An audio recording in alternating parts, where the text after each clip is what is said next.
Sumali na si Senadora Amy Marcos kay Senador Robin Padilla upang salagin ang contempt order na isinusulong ni Riza Hontiveros laban sa leader ng Kingdom of Jesus Christ na si Pastor Apollo Kibuloy. Nagbabalik si Raymond Tinaza. Nanindigan si Senator Amy Marcos sa kanyang pagtanggol kay Pastor Apollo Kibuloy ng Kingdom of Jesus Christ mula sa kinakaharap nitong paratang na sexual abuses at human trafficking. Sinabi ni Senator Marcos, kampi siya kay Senator Robin Padilla sa pagharang sa pagkontempt ni Senator Riza Hontiveros kay Kibuloy.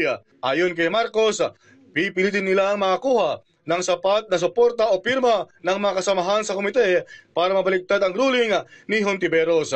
Higinit ni Marcos na may mga kaso nang kinakaharap si Kibuloy sa korte at kahalintulad din na mga reklamo ang dinidinig sa komite ni Hontiveros.